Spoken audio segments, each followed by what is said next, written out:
All right, looks like everybody is in, so we will go ahead and get started. Thank you for joining us today. We know as small business owners and entrepreneurs, your time is very valuable, so we're very appreciative that you're spending it with us today. My name is Alex Kuyimjeva, and I'm the District Director of Marketing Operations and Digital Strategies for Maricopa Corporate College. Maricopa Corporate College, also known as MCOR, is part of the Maricopa Community Colleges, and specifically, we work with businesses to recruit, train, and retain their talent. And we do this through a number of ways, including offering training sessions like this one to employees on site at their work location, connecting our thousands of students and alumni to job openings within Arizona businesses, and more. Next slide, please. So now for some quick housekeeping items before we jump into our presentation. Go ahead and go to the next slide, please. You are here for our third and final event of our Small Business Digital Marketing Series, which is on e-commerce. And for those of you who attended our previous sessions, welcome back. We're glad you're joining us. A few things to know, this presentation is being recorded and will be sent to you by tomorrow so that you can refer back to it. Also, by attending today, you will earn a digital badge that you can add to your LinkedIn profile or your email signature. There will be more details about the badge in the email that we send you, but to help us make sure that we are able to know who all attended today, if you can, please change your Zoom name to your first and last name if it's not already, just so that we can make sure that we issue you your credit. And lastly, this is an interactive event, so please feel free to use the chat to ask questions. Myself and my colleague Akiko will be monitoring the chat. So feel free to throw things in there and engage with the presenter as well as other attendees. Next slide, please. So moving on to introductions, next slide. Leading you through today's presentation on e-commerce is Anita Os. Anita is a designer, marketer, coach, mentor, public speaker, and the founder of Marian Encounters. After receiving her bachelor's from the Academy of Art University, Anita spent more than 3 decades building brands for Starbucks, Nike, 7-Up, Porsche, Apple, Bell Helmets, HP, and Got Milk, and has taught graphic design, business, and marketing for nearly 20 years at a number of colleges and universities, including multiple Maricopa community colleges. She is both a marketing expert and a small business owner herself, so we are very grateful to have her here facilitating this session today. Next slide. So now we'll go briefly over some expectations. Next slide, please. The goal of this entire workshop series, as I said, this is the third one in the series, is to equip small business owners like you with the knowledge, resources, and skills, such as those you'll be learning today, to implement digital marketing elements into your marketing plan in order to better reach your target market, provide a memorable customer journey, and improve client retention. Our hope is really to give you tangible tools that you can bring back to your small business and immediately make an impact. Next slide. And so what that looks like today is the following. These are our learning objectives for this session. After this presentation, you will be able to define e-commerce and the customer journey, recall the advantages of using e-commerce, describe the processes for using e-commerce, and implement e-commerce into your marketing strategy. So with that, I will turn it over to Anita, who is going to dive into the content. Hello, everybody. Let me move on to, okay, what is e-commerce?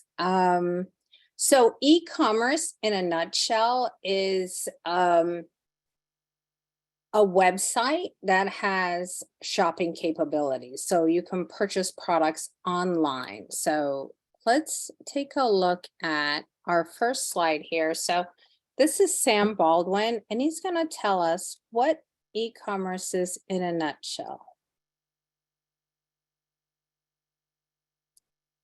There we go. What is e-commerce? Let's talk about it in this video.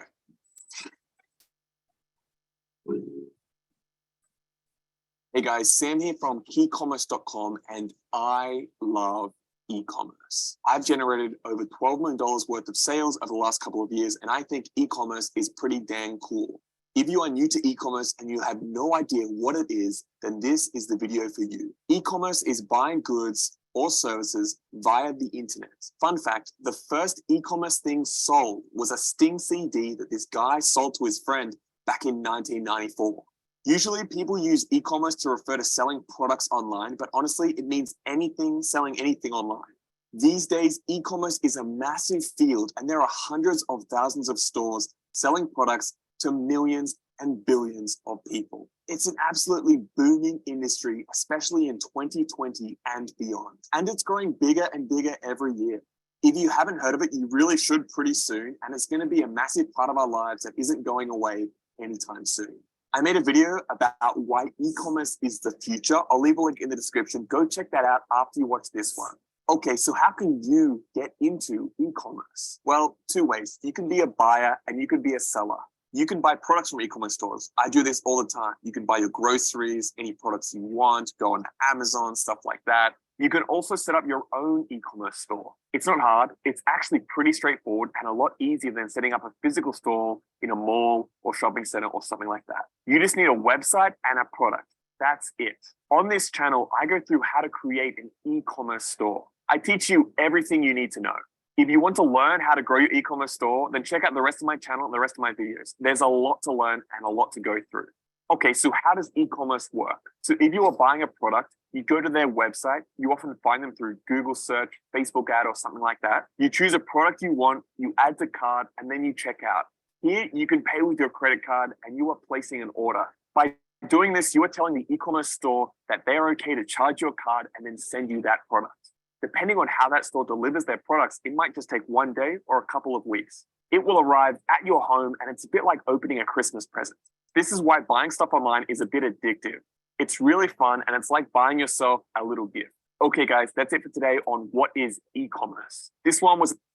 Okay, so let me try and switch back here.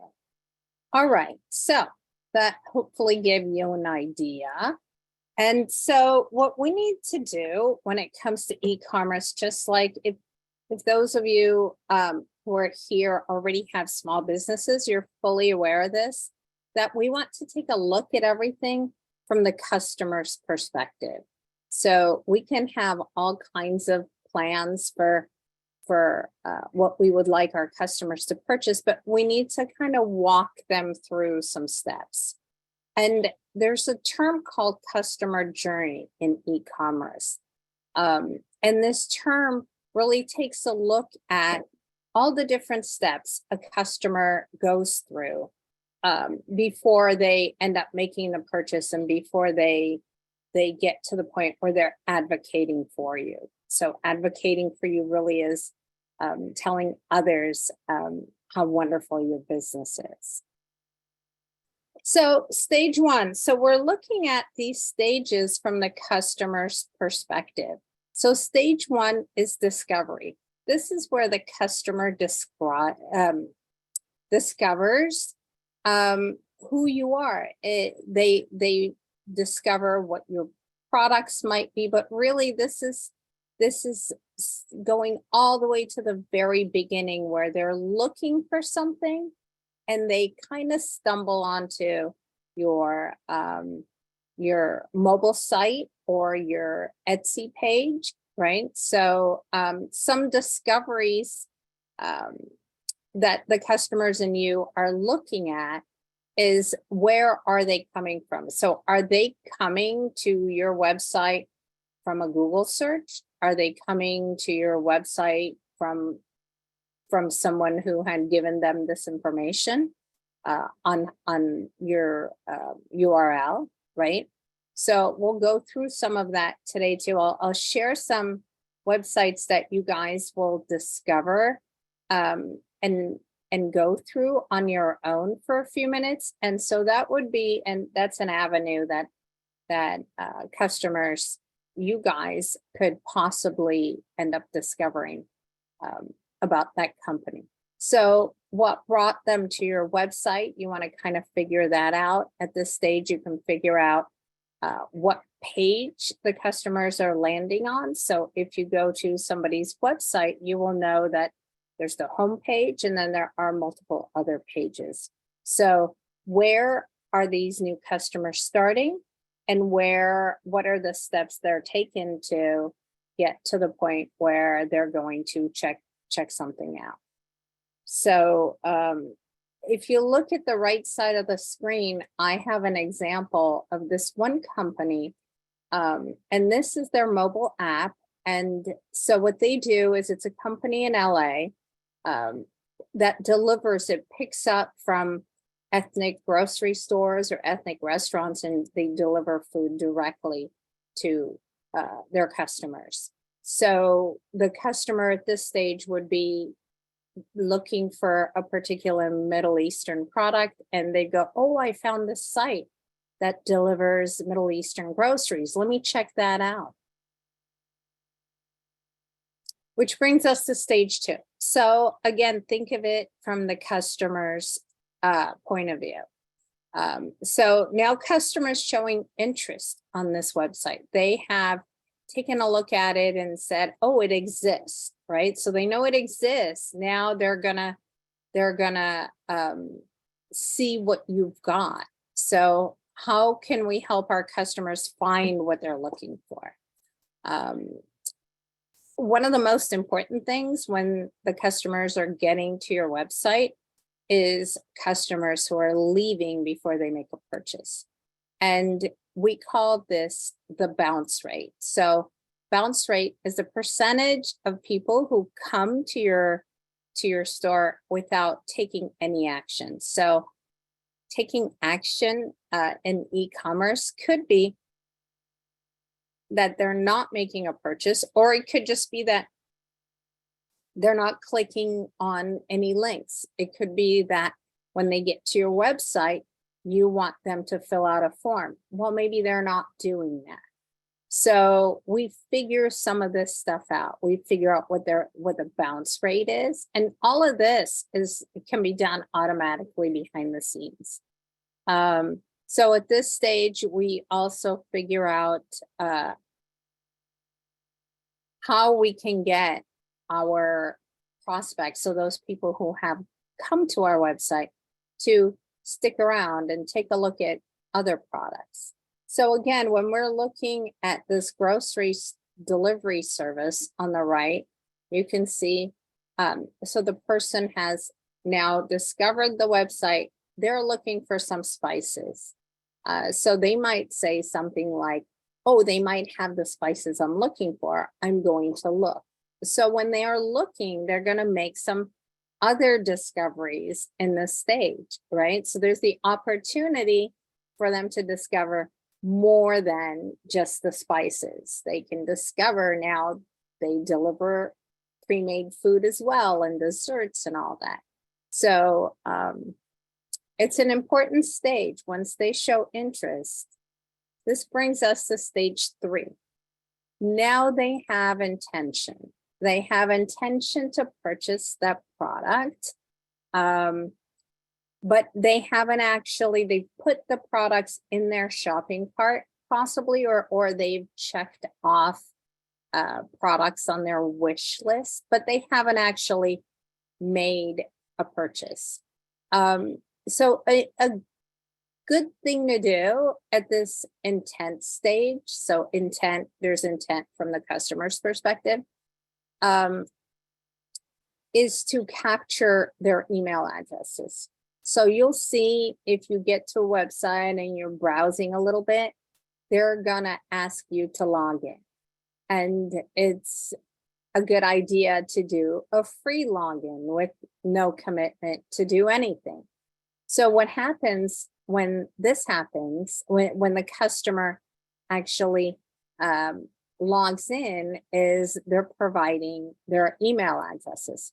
So the email addresses you can use later on to add them to your email list, and you can send them little nudges along the way. If they leave their shopping cart full or semi-full, they put something in there. So it's a good time to capture their emails.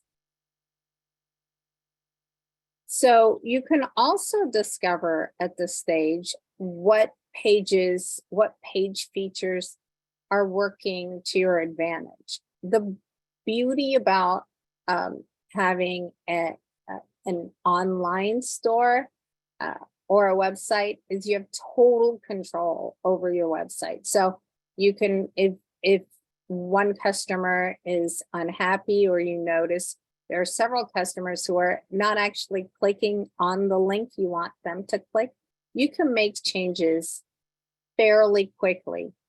Whether it's you personally making those changes or you have someone who can make those changes for you. I love to delegate work. So I love to have someone who does all of the edits on websites for me. I personally have no desire to learn to code a website. So that's a piece of the business I'm willing to pay somebody to do. So when we look at the right side of the screen again, so this is the little Middle Eastern store, and this is their mobile app. It looks like the customer has clicked on some things. And notice how over here, I'm not sure if you can see my arrow, but over here on the right, in this green bar, you can see now the customer gets 10% off on orders of $50 or more. So it's a good little nudge, right? So they might have clicked on things that get to $35, $40. Now you can get them to spend a little more. So the customer's looking at this and they're thinking, oh, this looks great. I'm going to save this later and see what else I can find. So they put one product in the shopping cart, possibly. Actually, it looks like they put 10 items into the shopping cart and gotten to $56, which is good because now they're spending a little bit more and they're getting their 10%. Stage 4, you have the actual purchase. The customer is now ready. They put some things in their shopping cart and they're going to make the purchase. So you want to make sure at this point, what types of payments can the customer make? What could they use their credit card? Do we take Apple Pay? Do we do PayPal? This is some information you need to know, and you need to share that with the customer. So you also want to discover at this stage, are the customers having a difficult time finding where the shopping cart is? I've gone on websites and I put things into my shopping cart and now all of a sudden I cannot figure out for the life of me where the shopping cart is or how do I kind of complete this purchase. So it's a good question to ask yourself or someone who's kind of reviewing your website. You want to make sure that the customers can easily navigate from one page to another or find their shopping cart. And then once they get to the shopping cart, you want to make sure that when they're putting their information in, like their credit card information or their address, sometimes you're going to need to have a completely different, like 2 sets of addresses, right? So it could be that I am sending groceries or a meal or whatever it is to my daughter who lives in Utah. I'm in Phoenix, so I will put my credit card information in with my address, but then I'm going to need the delivery address to be separate. So these are things you're making sure that your customer can do really seamlessly once it's time to make the purchase.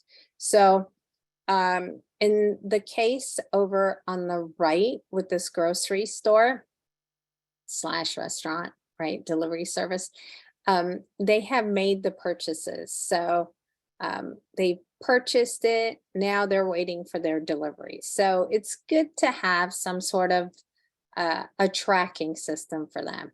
And all of this, you'll find out can be completely automated, right? So stage 5, engagement. So customer comes back for more. So they made the purchase, the delivery has arrived. Now they're going to either purchase again. Another thing they're going to do, hopefully, is engage in social media. So if you have something on social media, this is a great way of them attaching whatever you have to share, right? So if it's just simply the URL, just simply your website, they can share that. They can tell their friends what an amazing experience they had working with you or purchasing products from you.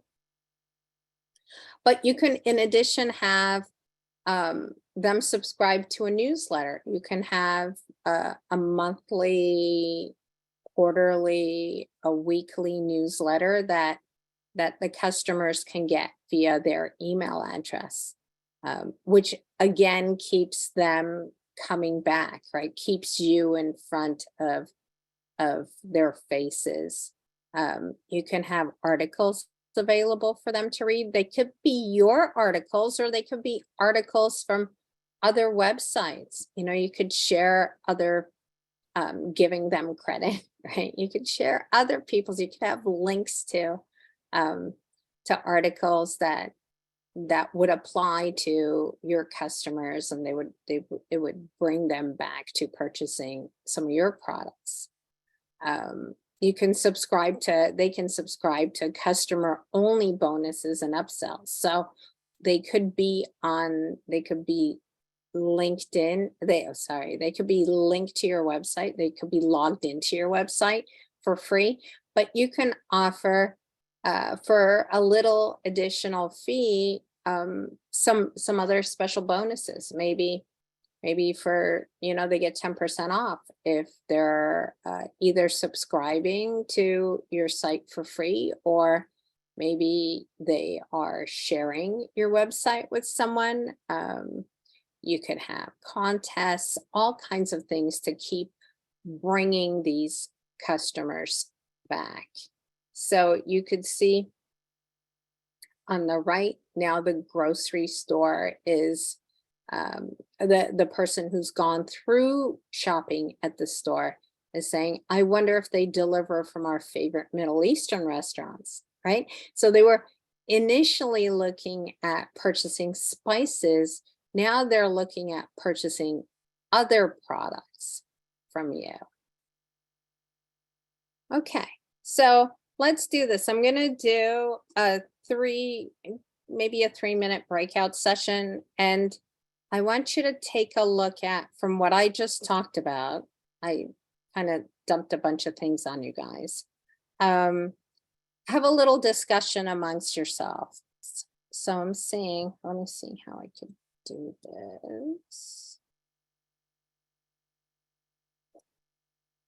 Breakout rooms.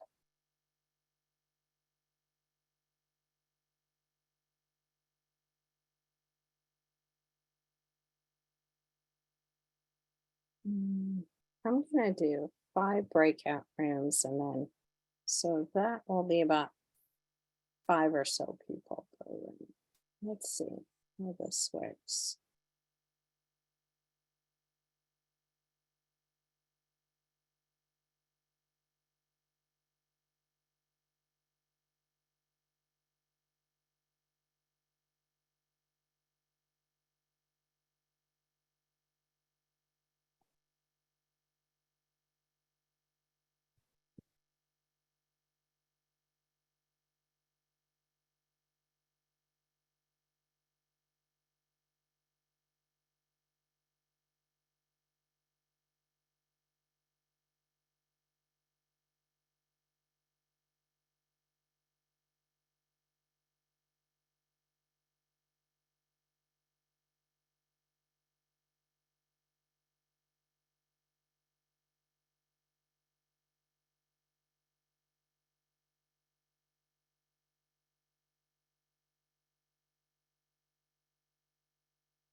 Anita, someone asked in the chat if they were supposed to join a group. Do they have to hit join or will it move them automatically?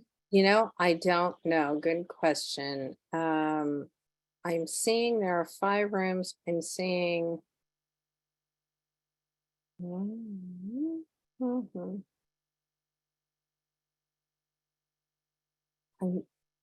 There's one in a room. Yeah, so I would say see if they can choose their own rooms. I see one person in room 4. There we go. Okay. Several went into room 1. All right. So to join a breakout room, you either will have across the bottom or the top, depending on what kind of device you have. Either it'll say breakout rooms or it will say more. And then if you click more, it'll say breakout rooms. And then you can go ahead and click the blue join button on one of the rooms. And we want to try to have about 5 people per room.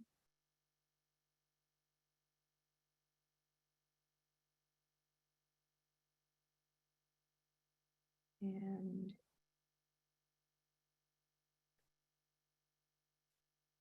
I'm also going to just try to help out and try to assign some people to rooms.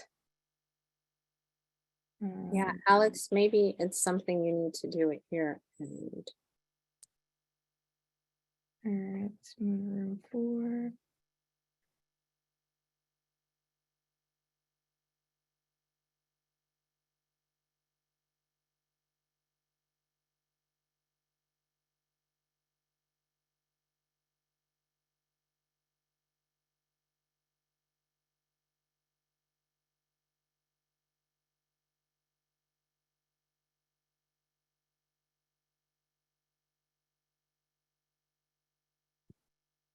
All right.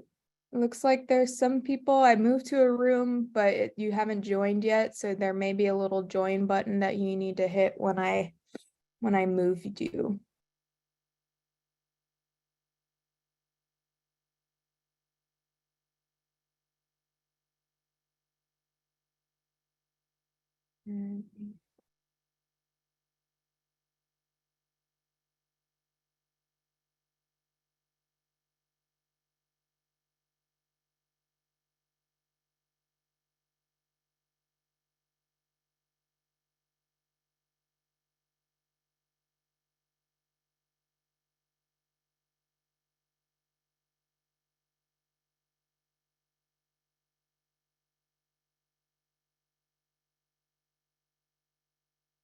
I'm going to give them an extra minute or 2 here. Okay. It took them a bit longer to get there, but we're right on schedule.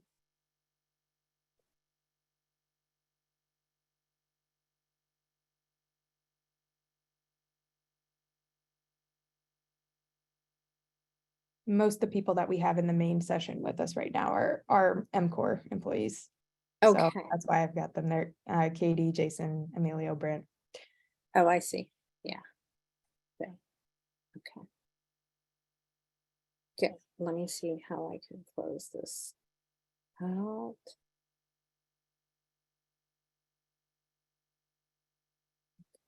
Now it says it's going to close out in 60 seconds.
All right, it looks like we have everyone back in here. All right, thank you guys. All right, let's see. Okay, so this brings us to our next section here. So why e-commerce? Why do we want to do that? Well, e-commerce is more convenient than having a brick and mortar store, which is that physical store with a door and you're on a street. It's scalable, and it increases your reach. You can reach more customers, and we're going to talk about each one of these in upcoming slides. There are plenty of digital marketing opportunities you can access, and then you can broaden your brand. So e-commerce is available 24/7, unlike our physical store, right?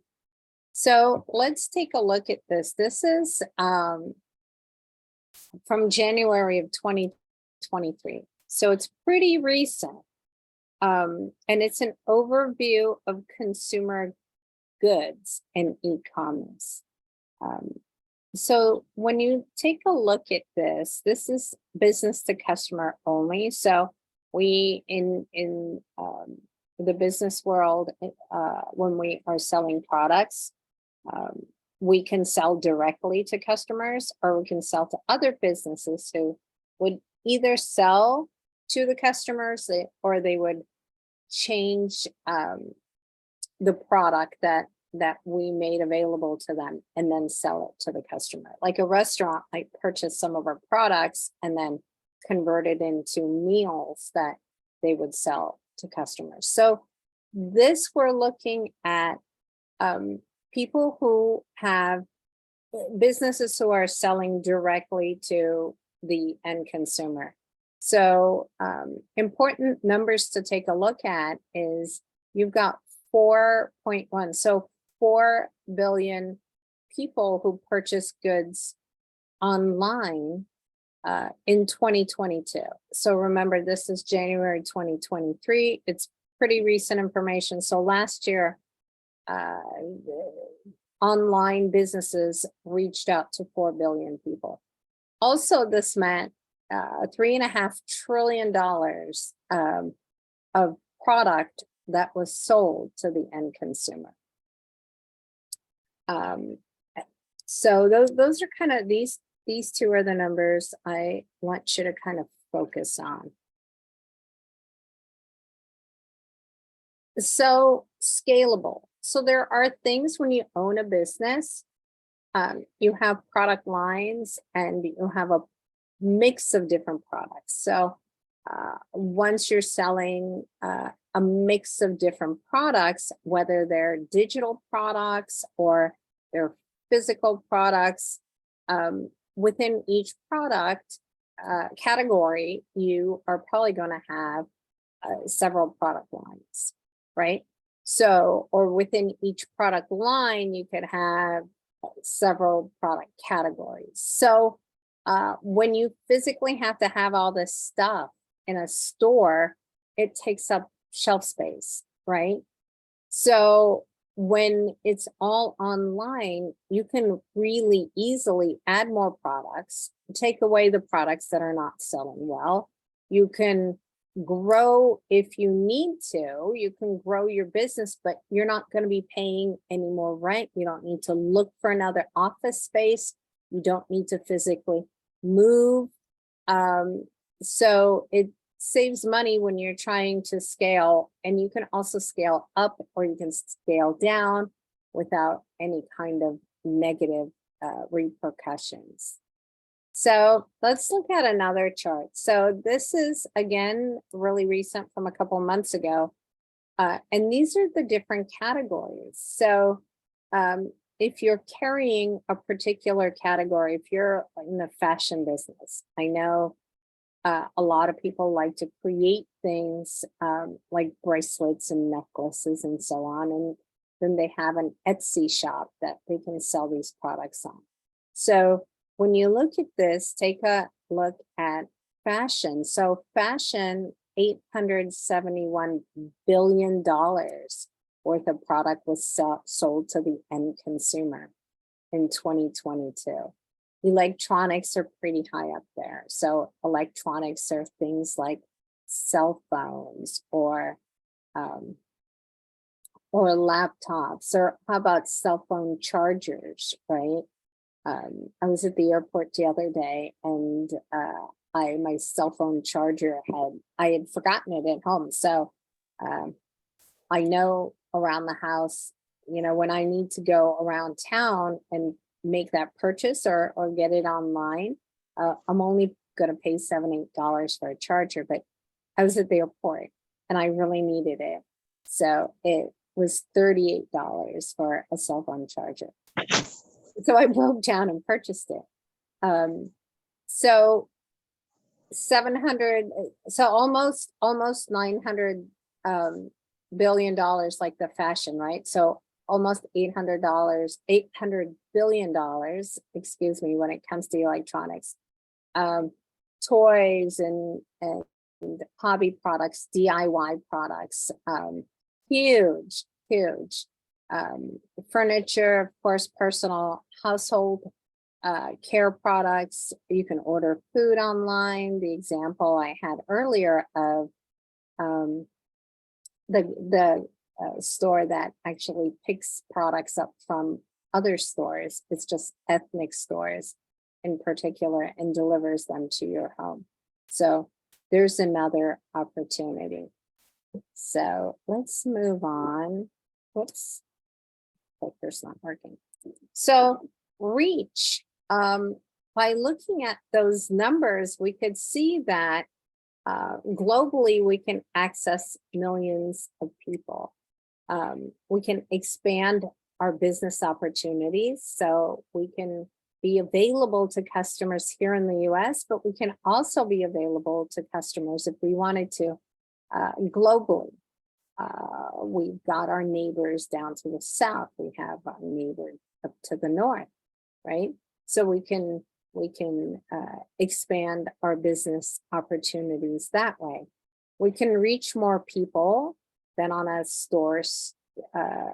on a street store, or even just local advertising.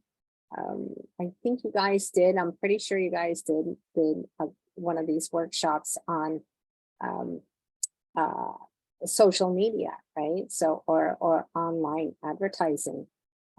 You can online advertise your physical store that you have, or you can, it's much easier to just drive customers directly to your online channels, right? Online website. You can define your own sales funnel. So sales funnel refers to the leads you're getting. So you could get a bunch of leads from customers, from companies, right? From advertising companies, you can get a bunch of leads, but you can take those leads and you're going to narrow them down to a percentage of those leads you'll close the sales on. So you can define your own sales funnel. You can say, okay, I want to reach this type of customers today, but next week I'm going to have this particular product coming on my website, and I want to reach this other group for next week. So you can do that. You can optimize your product descriptions. You can change them out at will. And you can use automated email marketing. So I'm going to do another think, pair, and share. So I'm going to break you out into another breakout session. This time you'll have about, maybe I'm going to give you 2 minutes. Let's see if we can do this a little more streamlined. So you're looking for this. How can I grow my customer base with e-commerce? So now you know a little bit about e-commerce, and think about different ways from just what we looked at, how you can grow your e-commerce for your business. Let's see.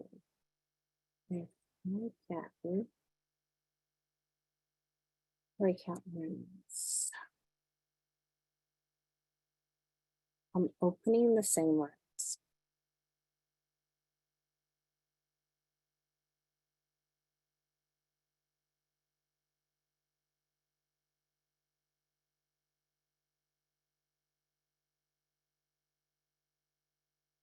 you need to click on join, go back to your room.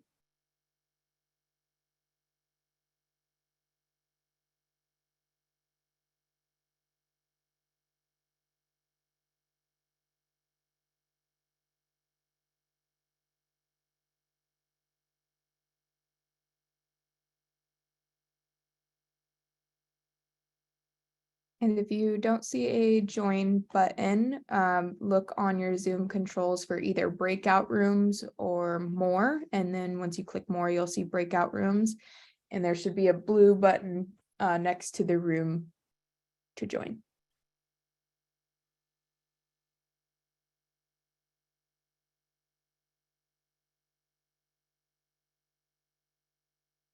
I think everybody's in their rooms.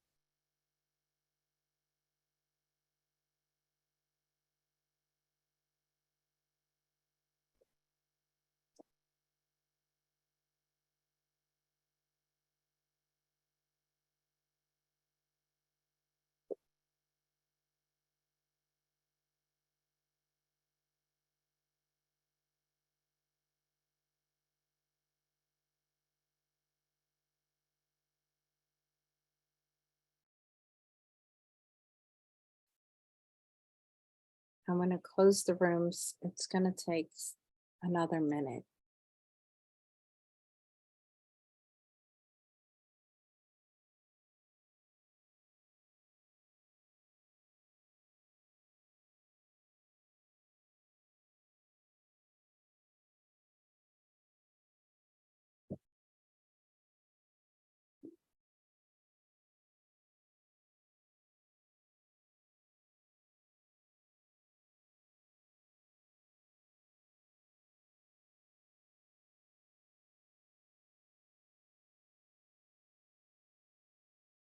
Alex, do you know how to kind of reassign people? I'm seeing room 4 only has one person in there. I think for the next go round, we could just create new rooms instead of Let me see if I can. same I'm not ones. sure how to do that. If you can I can kind do it if you'd look like. for it, I'll look yeah. into that part. And maybe just 3 rooms would Okay, be good. sounds good. Okay. All right, I think everybody's back. Great. So let's take a, let me kind of clear my screen here. Okay, so let's take a look at the next step. So digital marketing opportunities. So if you think of your website as your digital hub, within your website, you have access to all kinds of different things. So you have access to e-commerce, which is your shopping cart. You'll have email that's tied into it. You'll have all these social media outposts and offline advertising promotions. You can tie all of those things into your website. You can access all of this information from your website. Not just that, but you can drive people back to your website. So if there's a social media ad, or you have a YouTube channel and you've got a YouTube video that your customers are going to share on their social media platforms, you can drive them all back to your website, which is great because they can come back and they could shop. Now, I want to talk for a minute about search engine optimization, search engine marketing. So search engine marketing is this term that different people have kind of defined a little differently.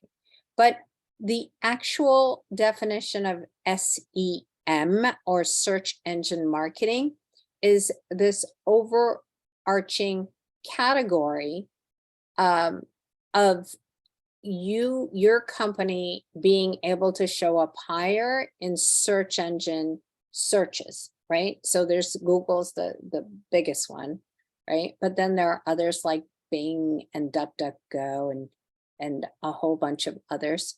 So the idea is the higher up you show up on these searches that people are looking for particular products. If I'm selling shoes and someone's looking for, you know, whatever shoe I am currently carrying, and they plug that into the search engine, I want my business to show up higher on that search. So they'll end up clicking on it and coming back to my website. So search engine marketing is this overarching term that basically tells us that we can show up higher on those search engine searches. So search engine optimization, or SEO, you may have heard this term, is you're paying to show up higher on those searches. Search engine optimization is you're not paying to show up higher on those searches, but you're optimizing your website. You are putting a code, an algorithm, and you can hire someone to do this. You're putting a code into your website that's going to help you show up higher in the particular searches people are looking for. You can also do something called pay per click. So pay per click is under that umbrella of search engine marketing. And some people refer to pay per click as SEM, or search engine marketing. But the reality is search engine marketing includes the organic search and your paid per click search. So those are two separate things under the umbrella of search engine marketing. So a paid search is basically you are bidding on certain words. So certain words that people are going to be searching for are going to show up, are going to cost more than certain other words, depending on the popularity of that particular word at that during that time, right? So pay per click advertising, you're paying to show up higher on those Google searches, or SEO, which is you're optimizing your website to show up higher. Now, the ideal situation is you do both, right? So you have your search engine, your website optimized to show up higher. And then in addition, you can pay for certain keywords that your customers are going to plug in to find you. And you want to make sure that the search engine marketing, search engine optimization, search engine paid searches, and all your social media outposts, e-commerce, your email, all of your television, radio commercials, whatever you've got going on out there, all of that drives customers to your website. That's where you want them to go. So with a website and being able to purchase products online from your website, this just makes it so much more profitable for you. Let me see if I can go to the next one. Okay, here's another one. Again, this is from January of 2023. This is an overview of internet use. So there are 5 billion people across the world. So if we look at this first number here, right, who use the internet. And take a look at, I want to draw your attention to this. These folks spend 6.5 hours online. Right? Whoops, where'd that go? Whoops, what's going on? Okay, so they're spending 6.5 hours on average daily, spending time on the internet. So they're not all shopping at this time, but they're online. So they have access to all kinds of things like your email, and that will sometimes when they get an email, it'll bing. Whatever messages you're sending to them via, Instagram chats or however way they're gonna receive your message digitally. So 6.5 hours online every day. And take a look down here. these are important numbers. So about 65% of the users access the internet via a laptop or via a desktop computer. But look at that, 92% of them access the internet via a mobile app, which means you have to be on a mobile app. So it could be that your website is optimized for a mobile app, for your customers to access your website through their mobile apps, right? Whether they're going through Firefox or directly from Google. You want to make sure they can get to your mobile site, get to your site via mobile devices. But another wonderful way to reach customers on their mobile phones is to have an app available, right? So they can download your app. I know a lot of my students have like a Target app, right? So it's an app on their phone. They can shop through that. But another beautiful feature of having an app is you can have access to those customers 24/7. So you can push ads to them. There's a capability, at least here in the US, when a person they have their notifications turned on, and let's use Target as an example. Target store, they have their notifications turned on and they're driving within a mile of Target. Well, Target knows this, and Target knows what that particular customer might be interested in. So they can push notifications reminding them, hey, you might want to come check this out while you're kind of driving down the street, right? So yeah, you've got huge internet use, lots of time spent on the internet here. Also, mobile apps are more people use mobile apps. And in fact, in other parts of the world, if you're trying to reach customers not in the US, mobile apps are the way to go. In many countries, they don't have desktops or laptops, but they do have mobile devices. Let's see. Okay. So we're going to do another little think, pair, and share here. And Alex is going to put you into rooms. But before you go, let's take a look at this. This can broaden, e-commerce can broaden your brand. How can you broaden your brand? You can identify your target audiences. You can state your mission clearly online. So when someone comes to your website, they can tell what your mission is. What do you want to do with your company, right? What is your vision for doing business? You can share your particular policies. So maybe a return policy or how to do business with us policies, or if you're, might have some sort of customer service, you could have a chat bot. Actually, that can respond to your customers immediately and share your brand story. Create interest in terms of you can create interesting content like through articles and blogs and podcasts and things. You can implement a referral program, right? So if they refer someone, they would get maybe 50% off their purchase next time. You can emphasize email marketing, and you can definitely incorporate social media. So let's do a breakout session. We're going to do 2 minutes, and you're going to look at the question, what can I add to my business with the help of e-commerce? So let's see.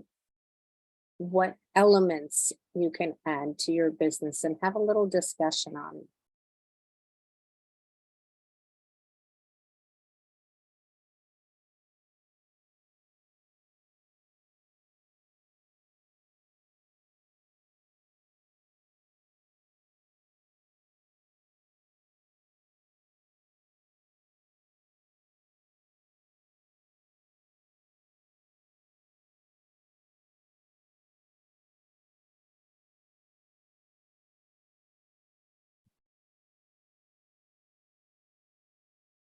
All right, I think we got everyone into the breakout rooms.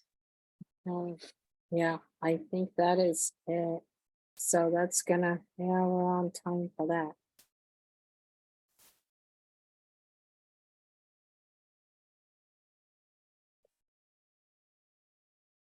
So I'm going to, Alex, I'm gonna just go through the next slide, which is this one. I don't think they need an additional 3 minutes. And we'll just dive into this. Okay, sounds good. I want to make sure you've got enough time for you.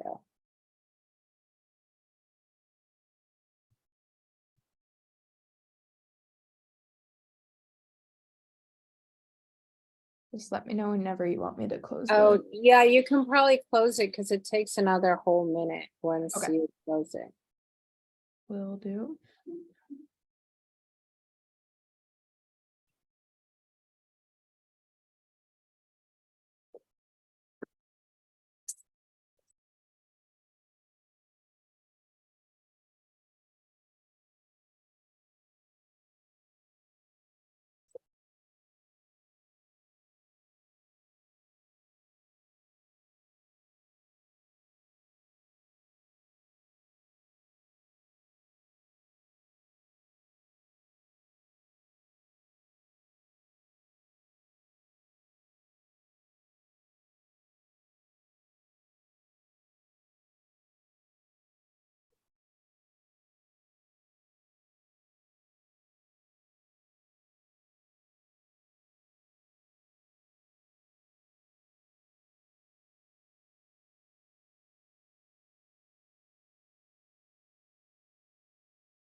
Okay, I think everybody's back. Hello, everyone. So let's take a look at this, the e-commerce process. Okay, so there are 6 different steps to the e-commerce process, and all of these steps can be automated. So step number 1, to accept orders, right? So the orders are going to come in. When it comes in, when a person requests to purchase a product, you're going to accept that. We're going to take a look at each of these steps. You're going to process that data. You're going to provide the product to the customer. You're going to process the payment, and you're going to send them an invoice. You're going to ask for a review, and then you are going to have your customer support. So let's take a look at this next one. And so I'm not sure if you guys are aware of Zapier, but I'm going to go ahead and share this short video with you guys because it is a wonderful way to automate the entire process.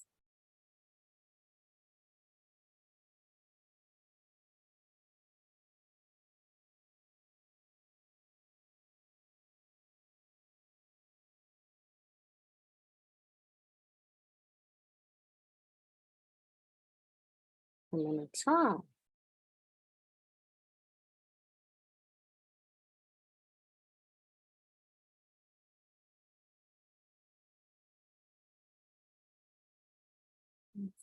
It's not working. We all hate There we doing go. boring, repetitive tasks over and over and over again. I have a saying, if you do a task, We aren't able to see the video. We could just hear You're it. not. No. where we Okay, let's see. Let's see what we could do about that.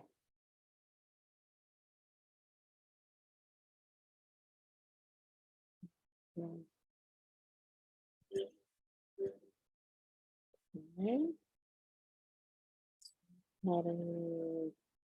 Yes. See if I'm going to stop sharing and I'm going to reshare.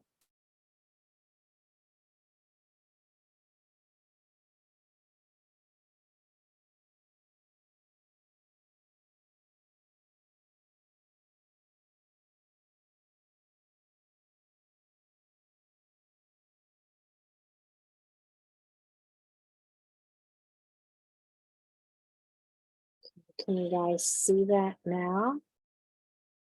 Yes. You are able to see it. Okay, so let's see. Let's do closed caption for you as well. Okay, let's start over. We all hate doing boring, repetitive tasks over and over and over again. I have a saying, if you do a task more than once and it's exactly the same each time you do it, then it should be automated. I've automated thousands of tasks in my online business. In this video, I'm going to explain what Zapier is and give you an example of how to use it. What you can automate with Zapier is almost limitless. The way I explain Zapier to someone who's never used it before or who is not familiar with automation tools is, imagine you have a form on your website. You've seen those before, a contact form where people put in their name, email, and a message. Then let's imagine on the other side, you have a sales platform, a sales app. Let's use the example of Pipedrive. It's a really common one. That's what we use. And what you want is for the information that comes to your contact form to appear in your sales management app and have a few things happen to it along the way. Now, of course, these two apps don't speak to each other naturally. Let's imagine that the contact form speaks French, and let's say the sales CRM speaks Spanish. Zapier is the translator. Another way of looking at it is when you go on holiday and you buy one of those little travel adapters so that you can plug in your toothbrush. That's another way of looking at Zapier. It's an adapter. Zapier will actually walk you through the process connecting the two apps and automating something. They'll even have common apps, so things people use all the time, and they'll show you those on their website. So this is the Zapier website, and as you can see, they have these examples here: automated to-do lists, team updates, social posts, all these different functions that it can do for you. They show an example here when I get a new lead, for example, let me know about it, create a deal in my CRM, which is just talking about. We've got about 5,000 plus apps. You can connect most things that you think of using Zapier. So once you're logged into your Zapier account, if you go ahead and go to Explore, what you'll find here are some of your most popular apps that I was talking about earlier. And here are some examples. And then you can find common app basically and start from there. There's also these templates. So a new type form response, you're going to Google Sheets, sending an email and you get a lead on Facebook. A lot of these common apps to get are already done for you. You can just use them. As Zapier puts it here, it's a way to handle repetitive tasks that you do day in and day out. It can just automate it for you. The next thing I'm going to do is show you an example so you can really get a feel for what Zapier do. The problem we had as a business is that people would pay us via a bank transfer into our bank account. Now, I needed to notify the team, so the team of people who work for me, that we had received this money. This created a repetitive task where I had to log into the bank account several times a day, look to see if there had been any payments, and then go and manually message someone and say, hey, Kim, yes, we have received a payment from this customer. That was, of course, incredibly boring and it took up a lot of time. So what I did instead is I took our accounting application, which is called Xero, and I took Slack, which is the message app where we message each other and team messages each other, and I connected them using Zapier. So what I said is, hey, every time we get a payment and we get a notification that Xero, send that notification automatically in Slack and notify the team of this. So this has, of course, immediately saved hours of work every week, just logging in, checking the bank account, messaging people to say that we have received a new bank. So on screen, I'm going to walk you through that exact Zap that I created. So simply means do this when something happens. So it's the first thing that happens. It starts the chain reaction. And the trigger in this case is every time you get a new payment, then start this process. First thing it does is grab the details of that payment from X0, put it into the application. Then I also created a filter. We get a lot of payments from Stripe, and we have another way of notifying the team about those. So I didn't need these to come through. This is an additional function that Zapier offers. I'll get more in detail on these in future videos, but for now, it's just a simple filter so that we know, hey, when this happens, don't notify the team, but for everything else, do notify the team. Then it was a case of connecting Slack. Let's see. We just said, hey, when we get a new bank transfer, then tell the team in Slack. And it just sends a message to Slack, which again is a communication app that we use. You can see the details here. So it sends the amount, it will have a reference, contact name, and it will notify the team. Oops. Sorry, guys. As you can see, Zapier is incredibly useful and a very powerful tool. I hope you've enjoyed this introduction to Zapier. If there are any specific zaps you'd like me to talk about or automations, then do leave a comment below. If you enjoyed the video, please give it a like, make sure to subscribe, and I look forward to seeing you. Okay.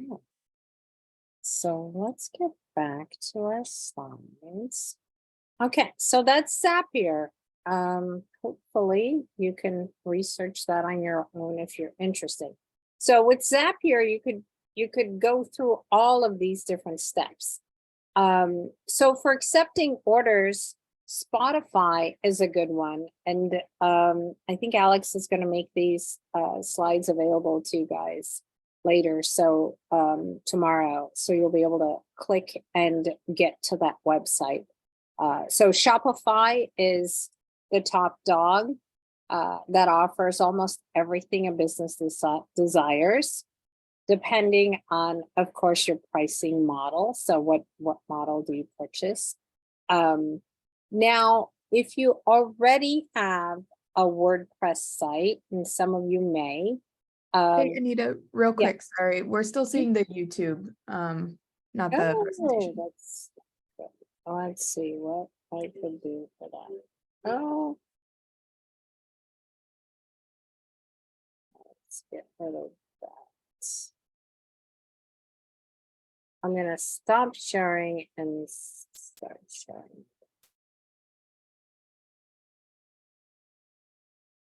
Share. There we go. Okay, can you see it now? Yes. Okay, so accept orders. So Shopify is the top dog that offers almost everything a business desires. And they're going to build your WordPress site for you. And of course, it depends on, what features you want and what I'm gonna scroll over it so you can kind of see what their URL is if you need to make a note. So depending on the pricing model that you purchase, they could do, take your business from beginning to end and manage and automate all of it. If you already have a WordPress site, let me kind of scroll over that. WooCommerce is the most popular plugin with some options to build an online store. So you don't want just a website like a portfolio site. You want your customers to be able to purchase products directly from your site. And an alternative is Gumroad, great for digital products. So if you're selling subscriptions or things online that people can download, right? So that would be especially good for that. So step number 2 is processing that data. So once you've accepted this person's going to purchase a product from me, they're going to input some information and you're going to need to make sure that that goes from one of your tools to another one of your tools. So, so Zapier would be one way of doing it, but there are other ways that could actually tie these different products together. So, so you want to make sure that that information, the purchase of the product, is logged into your e-commerce tool, whatever tool you're using. And then you're going to tie in a payment processor.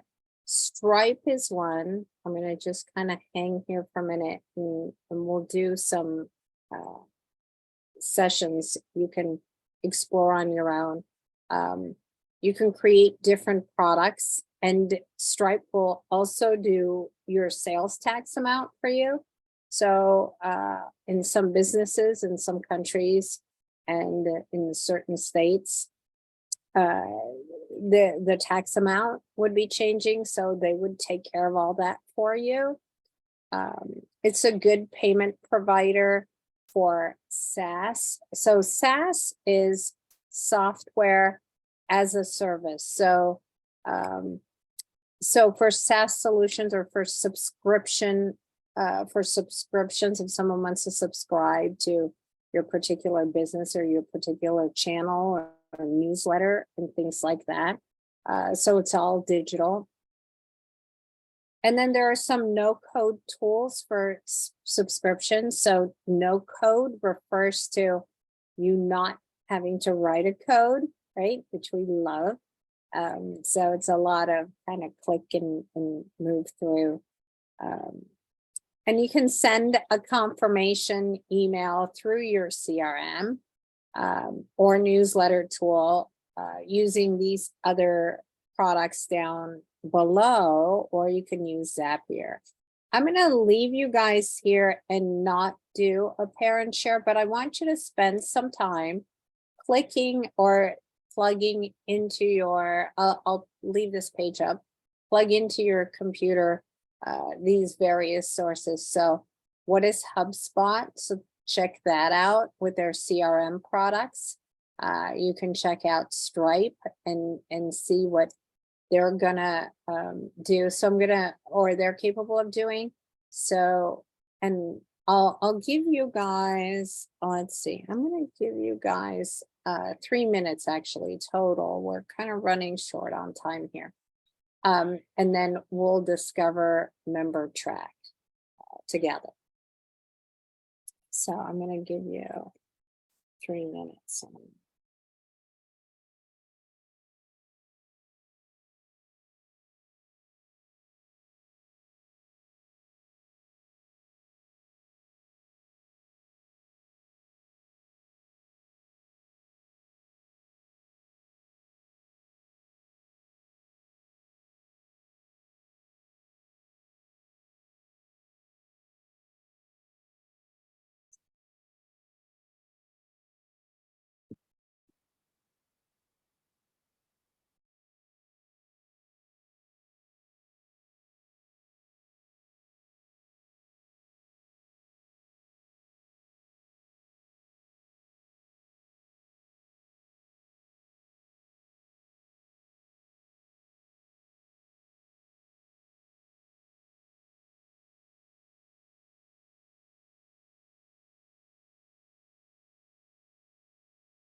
Okay, there it is.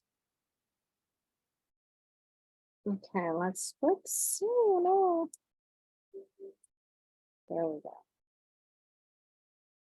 So let's take a look at, oh, that didn't do it. Whoops. Member stack. This is the most popular one. We'll take a look at it together.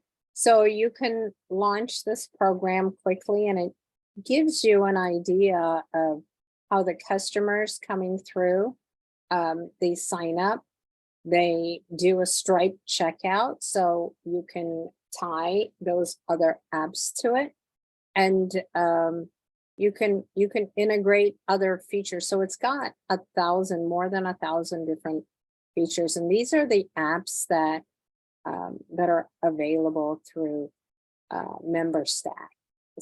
So it can tie all of We're them. still seeing the PowerPoint. Oh, heaven help me. Okay, so let's stop sharing. And whoops. Where'd it go?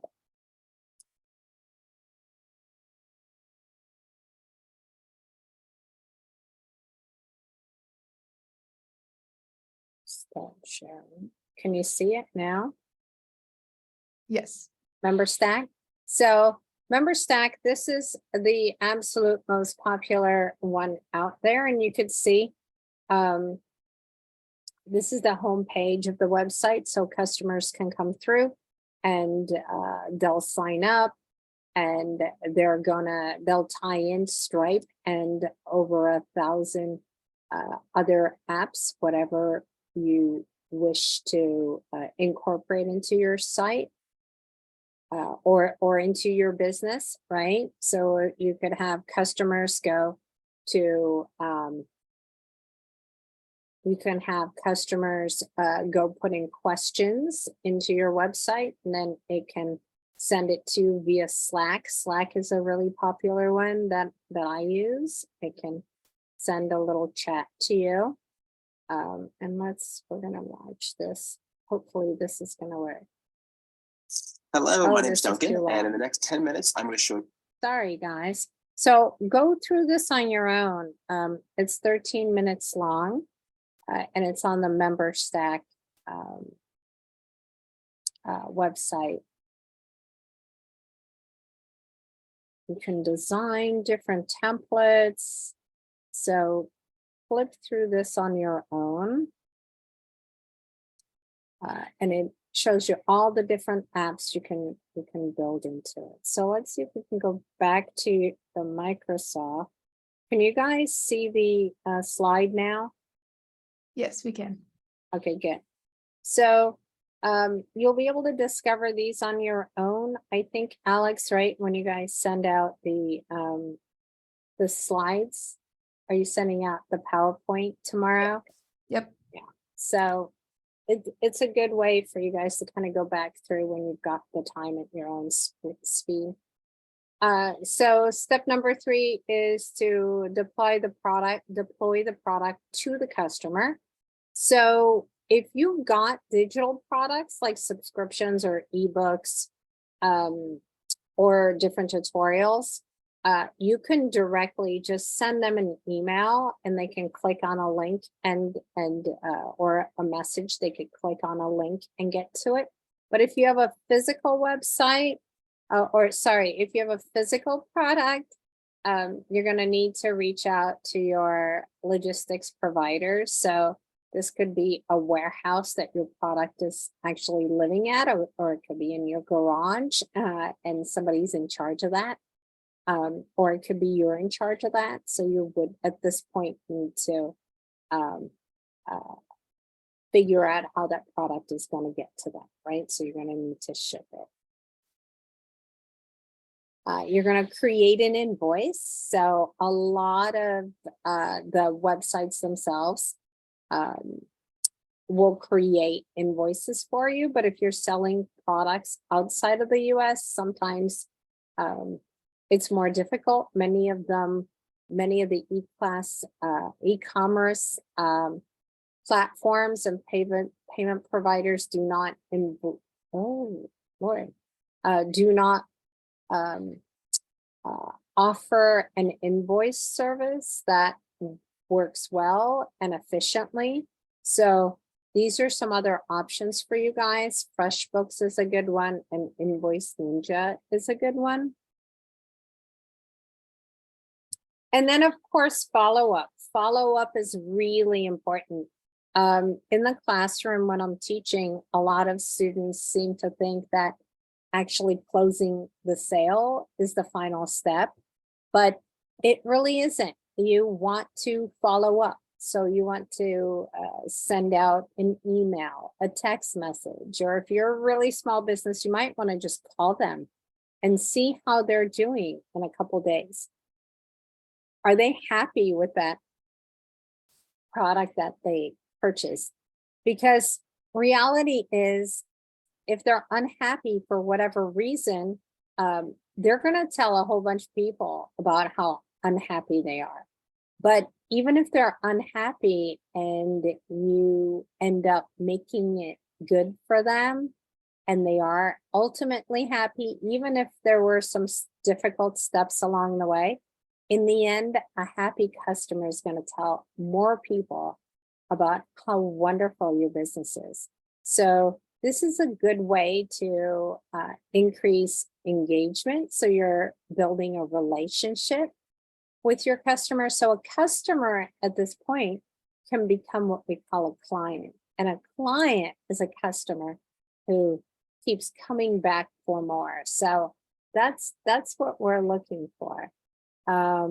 So this is a point where you can give insight into that can give you insight into your customers' satisfaction with the product, or even any difficulties they may have gone through going through the website itself. And of course, good reviews you can tie into your website or through social media. And that's going to be great testimonials for you.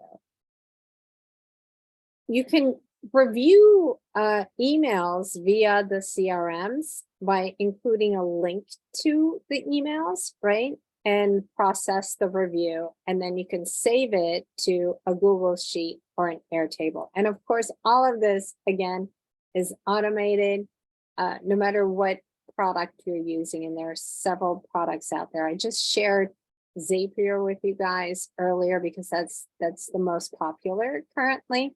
But there are always new products that are coming up. So customer service is, or customer support is wonderful and ideal. So great tools on the market to help you with this are User-Like is one, Landbot.io is another one, and Intercom. These are live chats that you can actually integrate into your website. And then those messages, as I mentioned earlier, can just be pushed to your Slack account or through to Microsoft Teams or whatever other tool you like to use. And that's done through, that can be done through Zapier or some other product as well. Okay, so that's a lot of info. Let me give you a 3-minute breakout session. Let's see, what's our time like? That's all we've got is 3 minutes. Alex, would you put them back in their rooms, please, to have a little Yes. discussion? And then we'll come back for the final section, which will be how to implement.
So Alex, if you haven't done so, let's bring them back.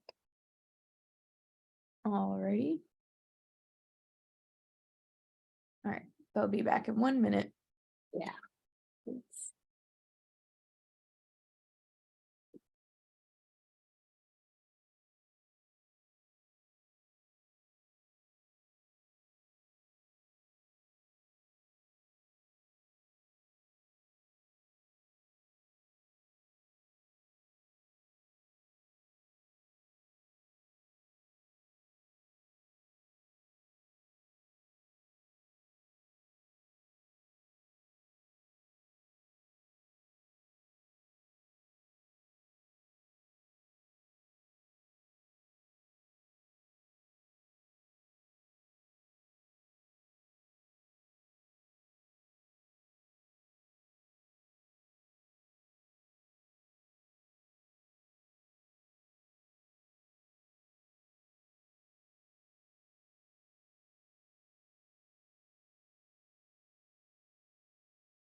Okay, I think everybody's back. So, implementing e-commerce. Let's take a look at this. So there are 6 steps in implementing e-commerce, and we're going to cover each of these. So of course, understand customer needs, strategize pre-implementation plan, evaluate solutions, go-to-market strategy, retention and loyalty building, and then analysis and optimization. So let's take a look at these steps. So customer needs. So take the action from take the customer from a painful situation to a less painful situation. So this is what we aim to do in every business, right? So the customer has some sort of a problem and we should be out to help them figure that out. What is the problem and can we help them with that? So you might want to ask yourself these questions. I have listed on the slide. So what information is required to make an informed purchase, for whatever product you're selling? What type of shopping checkout experience is best suited for your product? So are you looking for a standard shopping experience, or you just want an ordering portal? Is it something where you actually need to end up having one of your employees speak with the customer directly, or you speak with them directly? So these are some questions that we're again looking at from the customer's perspective. What are their needs when they're going to log into your account? And how can you make just everything, just shopping with you, much easier? Pre-implementation planning. So we're going to ultimately we're going to implement e-commerce. So we want a clear roadmap of specific, measurable, attainable, realistic, and timely objectives. So in marketing, we refer to these as goals that are smart. So SMART goals. So we want to be able to have a specific goal that we can measure. So we can say by the end of the month, I want to be able to reach so many customers, whatever it is. And it has to be achievable, has to be relevant. You'll have to have some sort of a time limit on it. So you'll define resources and constraints in this planning, pre-implementation planning process, and get buy-in from other stakeholders within your company. It's very important at the very beginning stage to have teamwork, right? So you don't want one person making decisions for everybody without getting feedback from everyone. Then you're going to evaluate all the different solutions. So this might be different if you're a company that's selling your products to another business, so business to business, versus a business to consumer. So if I'm selling to other businesses, I might need different functionality in my website than if I'm selling products to the end consumer. And then you would choose your actual e-commerce solutions that are compatible with your existing system. So by systems, I don't mean just like a website. I mean, like, how do you actually sell to customers today, right? So make sure that it can tie in nicely, like your how you receive payments, and will you be able to do it through the e-commerce solution. I want to make sure that my e-commerce solution is going to be scalable. It's going to be able to grow and expand and reduce as I want it to be, and that it is really appropriate for my type of business. Go-to-market strategy. So this is getting your products in front of your customers. So how will you make your e-commerce presence known? So you've already planned it out. You now need to you've got the website now, you need to let people know that you're out there and you exist. So you can optimize some of your core pages with an SEO. We talked about that earlier. We can use specific keywords that we know our customers are going to be looking for, and we'll incorporate those into our product pages. So when they do a search, those pages will pop up. We can entice existing customers to start purchasing online. So let's say we've never had an online store, but we do have, we're a small grocery and we're, on a corner store. How do we get customers to start buying from us? Or other online marketplaces for our products. So for instance, my business, Marian Encounters, we have products that are available through our website. They're available through Etsy. We do pop-up shops in front of certain conferences, so they're available through that, but they're also available through the different stores, certain Catholic gift shops, certain Christian bookstores, because our products really are Christian based, right?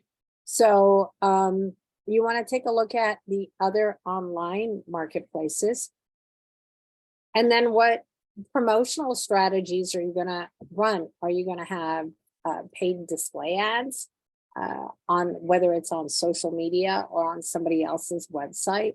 Is there going to be a referral program or email campaigns and so on? So you want to take a look at all that. So that's your actually hitting the market. You've got everything ready to go. Now, how do you get customers to come to you? And of course, once they come to you, you want to build clients and you want them to keep coming back. So you want to turn the new customers into and existing customers into fans for your program. How you do this is through, you could do redeemable points. volume discounts, customer tiers. You could have certain products available to certain customers or certain discounts available to certain customers, right? You could have free shipping incentives. And personalized customer experience based on their purchase history. So you see this a lot on Amazon. Things will pop up when you're shopping on Amazon. You might also be interested in this, or people who purchase this also purchase this other product. So that's called cross-selling, right? So you're selling another product in addition to the one that they're ready to purchase. And of course, this whole cycle repeats itself. So you're gonna analyze what you've done. You're gonna market plan. You're gonna execute your plan. You're gonna get feedback, and then you're gonna analyze the feedback, and the whole thing becomes a loop. And on your website, there are website dashboards and website analytics that will tell you the percentage of customers who actually came to your website and clicked on the links you wanted them to click on, or watched a video, or made a particular purchase. So percentage of customers who not only enter your website, but now maybe visit your social media sources and so on. So all of this information is available to you, so you can go back and analyze and optimize and tweak. And that's just you're gonna have to do that kind of forever, just like when you're running your own business, whether it's a physical store or online. Let's see if we have time. I think I'm going to reserve this. See if we have time. We've got about 20 minutes here. I'm going to go through the next slides and then come back if we have time. And if we don't, I'm going to just encourage you to watch it on your own. Okay, so getting started is easy. So you can actually plug in Google My Business, and it will, if your business isn't there, it will walk through all the steps to add your business to Google and add your business, hence add your business to being able to be found on local searches, which is, a map app. So if I'm driving by, I'll be able to plug it in. Or if I'm a hairdresser, if I'm going to go to the hairdresser and my hairdresser isn't there and you're my hairdresser, you want to make sure I can access you through the map apps. So you can learn about the e-commerce journey from your customers by using Google Analytics. So this is a way that you can figure out, you can realize who's your unique, how many unique page views you have, right? People who've never been to your website, but now they're coming to your website. How many of those are new customers or new prospects? Average time people spend on each page, and then bounce rates. So if you remember, bounce rate is how many customers who come that do not stick around, that leave. Your exit rates, at what point do they leave? And how customers are using the search bar. What are the words they're plugging in there, right? So, so the next 3 slides are gonna actually, I'm gonna share Spencer at made.com went through and added some things to made.com that had a positive impact ultimately.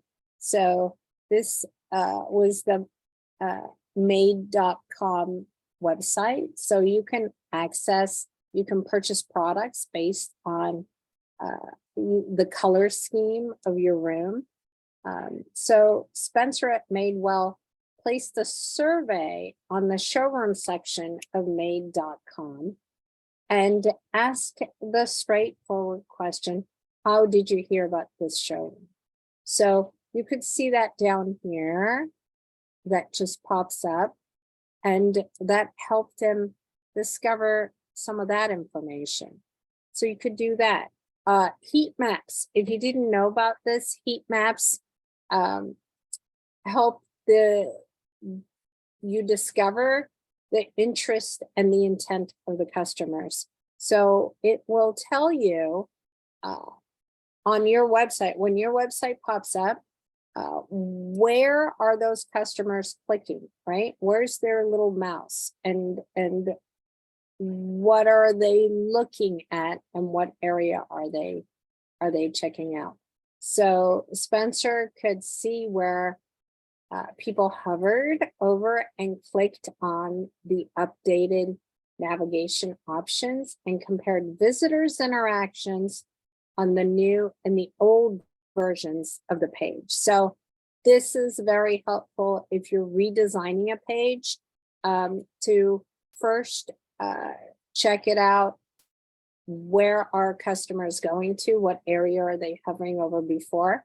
The old version, and then now the new version, to help you make some decisions on what you're going to do. And then another way is, of course, your post-purchase surveys. So these could be sent via an email or a text message. And you're going to ask some questions like, how would you rate your overall experience? You guys have experienced these surveys before, right? What can we do to improve the experience? What almost stopped you from completing your purchases? So at made.com, Spencer was able to confirm customer interest in financing options by asking direct questions about financing to learn what was most important to the customer and which options they wanted to see, and if they had a vendor preference. So, whoops, and that was unintentional, but that brought us to this final page. So this final page, I'm gonna, you'll be able to access all of these links. It's just my gift to you. Once you get your PowerPoint, you will be able to click through each of these and discover some additional bits and pieces of information from here. So I think, Alex, I don't think we have time for that 11-minute video. I think you wanted some extra time, correct? Yes, yeah, we have a little bit of time, but that 11-minute video might be cutting it a little. It'd be kind of long, so I think this might be a good time to maybe take some questions if you had specific questions. I can answer. That would be great. So yeah, if anyone has any questions, you're welcome to throw them in the chat, or this is a small enough group, you could also unmute and ask your question.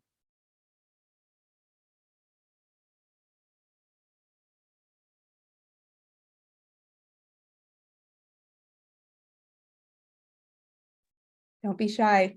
I have a question, if I may, please. Yeah. I'm wondering, like, I don't know if this is like where everyone's at, but like I am like super baby step. Where would I get started with all of this? You provided lots of great information, but I think it's really beyond where I am at this point. And like, as a total new beginner, where would you recommend I start and how? So share with me, first of all, what type of business you're looking at, or do you already have a business that exists? I have an existing small residential cleaning business that also provides concierge services, so personal assistance services. And And I have other ideas, but that's the other ideas for other businesses, but that is the current business that I have. Okay, and do you currently have a website, or how do customers get a hold of you? No website, that's why I'm here. Okay, okay. Yeah, you could do, it depends on how much you want to spend, right? So you're gonna need to do a couple of things.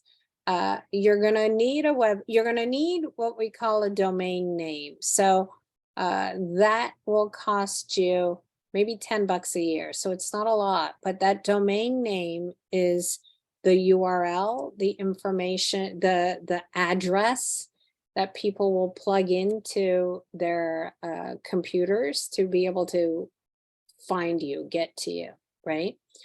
Or get to your website. So that's your domain name. And then for you to have a website, they have a lot of companies out there have kind of out of the box packages, templates. I use GoDaddy. GoDaddy provides a lot of templates. There may even be one that really looks and feels a lot like what you're looking for, or what type of business you have, right, in the cleaning industry. So so they might have images in there and pages that actually have, you know, the cleaning services, the photos that you want to use. You can tweak some of it. You can talk to them and have them do all of the information, all of the design, the entire website for you. So they have different packages depending on what it is that you want and what your budget is. You know, that you could spend thousands of dollars. I doubt you want to do that, but you could probably do something for a couple $100 a year. So GoDaddy is one. There's Squarespace. That's another one. You're gonna have to trying to think of others that are just kind of template based, but the Squarespace and GoDaddy are the top two. And I believe you can tap into, you could also check out Shopify. That's in the link that's on one of these slides as well. So those would be ways for you to get your website, get a website. It'll cost a couple $100 a year. Now you can, in addition, do other things. You can list your company on other websites or other, like Angie's List, right? Angie's List is one where people go to check out cleaning services. So that might be a good option for you. It just really all depends on your budget and all of that. So you might want to, it's I don't know, Alex, do you know what or is there someone from the small business SBDC who can kind of help guide her? Yeah, so I don't think we have anyone on the call, but yes, certainly contacting the SBDC in your area. So if you're in Maricopa County, that would be the Maricopa SBDC. I'll pull up the link and throw it in the chat so you can access it, because they've got really great business counselors there that can really help you at all stages of creating and growing a business. Does that help? Yes, absolutely. Thank you so much. Okay, good. You're welcome. Anybody else? We have another 5 minutes, I think, maybe.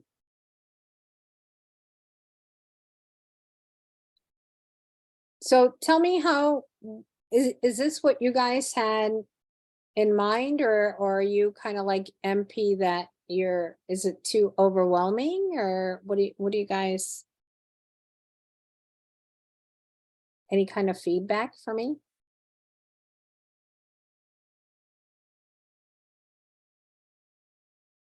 Anybody out there?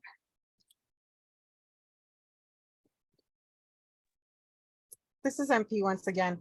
I'm happy to share feedback, but I do have a question if no one else has any questions. Sure. You mentioned being a teacher. I was a little late in joining, so I missed the intro. So I apologize if I'm asking something that you've already shared. Can you share where you teach, what you teach, where? I'd love to learn more from you. Thank you. Oh, yeah. Well, I teach at Grand Canyon University. So I teach marketing at Grand Canyon University. I also teach classes. So I teach marketing and business at Grand Canyon, but then at South Mountain and the other Maricopa community colleges, I teach some like Adobe courses, some graphic design courses. So I just have this unique combination. I started off in graphic design and then I moved into business. So my degrees are both in graphic design and in business. So and of course through MCOR, I don't know what the ladies have in plan over there, but we might have other workshops that might be good for you, MP. I think Alex is going to share some more information on some other workshops that they're going to offer through MCOR. Right, Alex? Yep.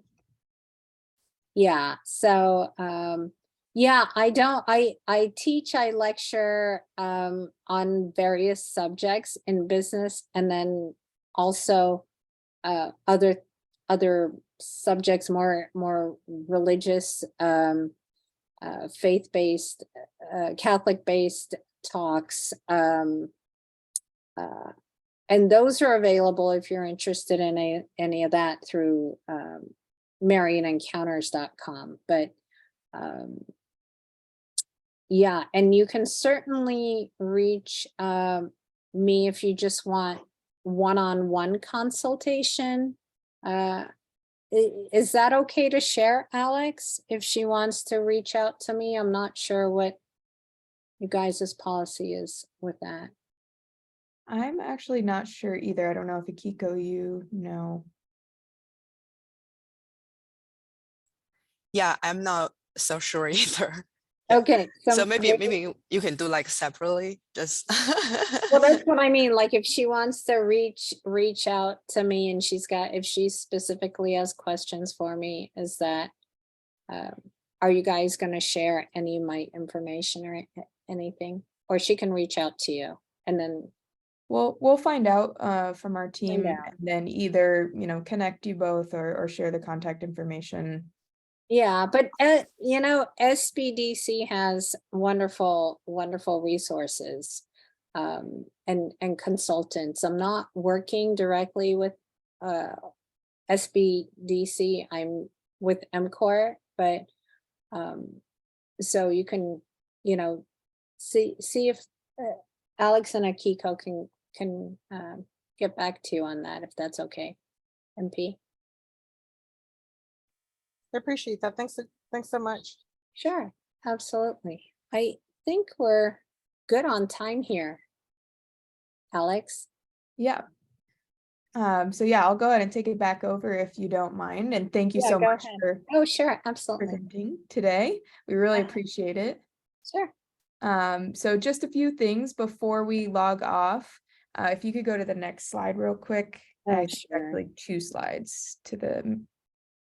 Yeah, go one more. There we go. That's the one I'm looking for. So just as a reminder, we are Maricopa Corporate College, or MCOR, and listed here are some of the services that we offer to businesses. So as I said earlier, training, recruiting, retaining your talent for businesses of all sizes. So if you ever find yourself in need of any of those, please feel free to reach out to us, where our website is there. And you'll also be receiving a follow-up email from us. So you'll have an email address to contact us too if you need. Next slide, please. This presentation was also made possible by the Wells Fargo Advancing Entrepreneurship Grant, as well as the Arizona Small Business Development Center, the Arizona SBDC that we've been talking about. So the state office for the Arizona SBDC is actually housed here at the Maricopa Community Colleges, as is the Maricopa SBDC. So if you're located in Maricopa County, we really recommend that you check them out. They have a lot of great trainings like this one too. They've got business counselors. They can help you access all the different resources that are out there. So definitely check them out. If you're outside of Maricopa County, there is an SBDC center in your county as well. If you go to the Arizona SBDC website that I put in the chat, you should be able to find the different locations throughout the state. And even if you're outside of the Arizona, each state has their own SBDC, so you can just Google it and find the center nearest you. All right, and then last slide here. As I mentioned, keep an eye on your email. Tomorrow we'll be sending the slides so you can access all those links in those videos, the ones that we didn't have time for. The recording from today will be there too, so you can refer back to it, share it with others that you think may benefit from it, as well as information on your digital badge and a quick survey for you to give us feedback on how we did with today's session. And so your feedback really is important to us. It helps us plan and shape our future events. So please take the time. It'll only take a minute to fill that out when you receive it. And with that, I'd like to thank our presenter, Anita, one more time, as well as all of you for taking the time out of your busy schedules to join us here today. And I hope you have a wonderful rest of your day. Thank you, everyone.